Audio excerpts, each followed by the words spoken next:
From the late 1800s until the 1960s, lynching, an intimidation technique used to suppress African Americans, was the gruesome, inhumane act of mobs taking the law into their own hands. Most lynchings took place in the southern United States against black men after the Civil War and the 12-year period known as Reconstruction. Black towns began to spring up and African Americans gained more political and economic power. Attempting to establish racial dominance and to keep power to themselves, angry mobs of whites, later called lynch mobs, took justice into their own hands and brutally executed nearly 5,000 blacks nationwide. One black journalist of the time, Ida B. Wells, documented these acts of terror and led an anti-lynching crusade. Motivated by her encounters with race-based abuse, such as lynching, Ida B. Wells emboldened anti-lynching activists by exchanging her ideas with others. Yet in our current society today, there are parallels between lynching and the police brutality that is used to intimidate and suppress the black population.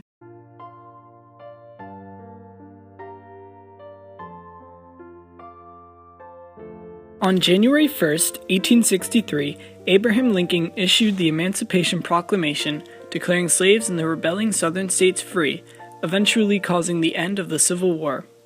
The 13th Amendment was then ratified in 1865, which freed all slaves in every part of the United States.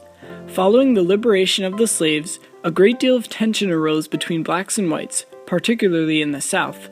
Many white citizens felt that the influx of competitors into their local economies would cause them financial harm, when, in reality, freed African Americans were often very poor and actually helped struggling plantations to survive by providing inexpensive labor.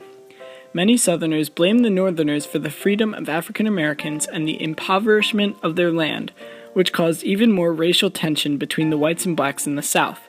Thus, in the Reconstruction era that followed, many whites were horrified to see the gradual progress African Americans made in terms of economics, equality, and politics. To combat this, black codes were ratified in an effort to stop the advancement of African American power and liberty. Black codes prohibited a black person's access to legal, political, and economic opportunities.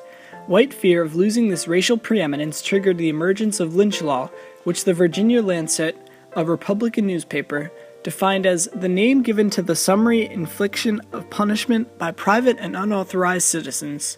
Slowly, it became more common around the country, and whites said it was necessary to defend America from African American crime and America's unstable legal system. It took a reporter and journalist, Ida B. Wells, to make aware to the public about what was happening to the South. Ida B. Wells was born a slave on July 16, 1862 to two enslaved parents, James and Elizabeth. Wells's parents both influenced her development into a leader, as her father was an activist who campaigned for black politicians, and her mother was a religious woman who attended university and compelled her daughters to attend with her. At Shaw University, Wells read nearly the entire library, which was strongly encouraged by her mother and had a major effect on her career as a writer. Despite their profound impact on Wells, she was, arguably, most influenced by their deaths. In 1876, while she was traveling in the country, tragedy struck and both of her parents died of yellow fever.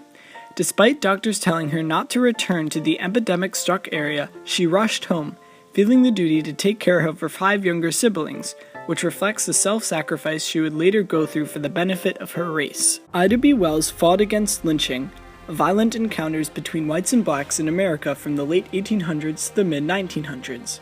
It occurred mostly in the South, although it did happen in towns all across the country. Between 1882 and 1968, over 4,500 Americans were lynched. Over 75% of those people were black, 94% of whom were killed by white mobs. Lynching was mostly about making members of the black community fear what would happen if they attempted to become anything more than a second-class citizen. Lynching was accomplished with shootings, hangings, and burning at the stake. Throughout her life, Ida B. Wells encountered the boundaries separating whites and blacks in her community. In 1884, Wells was working as a schoolteacher in Woodstock, Tennessee.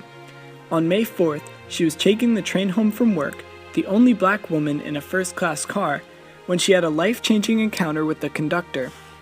The conductor asked her to move to the smoking car, despite Wells having already purchased her first-class ticket. Wells, knowing that submitting would only please the white oppressors, refused to do so.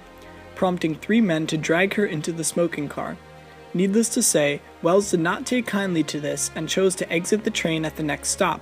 As soon as she returned home to Memphis, Wells hired a lawyer, sued the Chesapeake and Ohio Railroad Company, and, shortly after, was awarded $500 in damages as the railroad had broken the separate but equal doctrine established in the famed 1896 Plessy v. Ferguson case.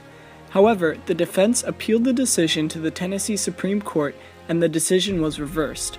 Despite her eventual loss, this case generated lots of attention from people of all races, as rarely were African Americans so bold against white oppression. This idea of defiance was exchanged frequently among activists, and emboldened Wells to write a column in The Living Way, where she publicly discussed her views on the sensitive topic of her mistreatment on the train. It spread throughout Memphis. She also spread the idea that lynchings were only a method of terrorizing African Americans into conformity in an effort to stop them from taking economic opportunities away from whites, through her other writings, speeches, and protests. She also exchanged her ideas by creating another pamphlet which carried throughout the South, titled Southern Horrors, Lynch Law in All Its Phases. She discovered that blacks were lynched for very minute crimes. Though, the biggest impact of this pamphlet came from Wells's claim that many lynchings based on rape were actually consensual interracial relationships that had been found out, and then the black man was punished for violating a white woman. Wells claimed that African Americans were being lynched with no legal authority, and that this murder was worse punishment than the alleged crimes they committed deserved. Through this writing, Wells was able to share her ideas with a great number of people, as her gift for writing inspired those who read her works, impacting many people, both black and white. The unparalleled depth at which she reported on white crime earned her a great deal of respect within her community, and prominent black leaders such as W.E.B. Du Bois asked her for her support in the formation of the National Association for the Advancement of Colored People, or NAACP. The NAACP held various events and marches throughout the years to bring public awareness to the oppression that was occurring throughout the country. At the first NAACP conference, Wells gave a speech, The Awful Slaughter, declaring lynching as an immoral, murderous act. She said lynching should be stopped and perpetrators should be punished. This helped start the NAACP on their journey for black equality. Ida B. Wells had a clear, powerful impact on the anti-lynching movement. She encountered a significant oppression, but despite that, she became educated and in doing so, learned to talk about, write, and exchange her ideas. She was determined to always improve the social standing of African Americans, always exploring new ways to protest to improve the lives of the whole of her community. Her examples set standards for society and protests. However, racial equality is still not perfect today, demonstrated by the parallels between lynching and the police brutality. Lynchings were often public displays used to show that whites could oppress blacks. Today, police still use their power to oppress blacks, even if it is not public. People expose the brutalities more often now through the use of social media, as Wells did in pamphlets and articles. However, many cases of police brutality still go undiscovered. The cases for lynchings almost always went without trial, and the lynchers were encouraged by the whites in the South and the officials who let it happen. Police also receive little to no punishment for their abuse of power. Trayvon Martin was shot and killed for looking suspicious in Florida by the neighborhood watch member George Zimmerman. He was not a police officer, yet he acted in the place of one with no authority and killed the teenager. This murderous act was unnecessary and morally wrong, yet he was not convicted for it. Black people in America are more likely to face illegal types of persecution today because of their race. And although the size of the black population in the United States is about 1/5 of the white, according to The Guardian, black people are 3 times more likely than white people to be killed when they encounter the police in the United States. The NAACP and leaders like Ida B. Wells helped lead the movements to end lynching. Yet today, lynchings and various types of violence are reflected in our society.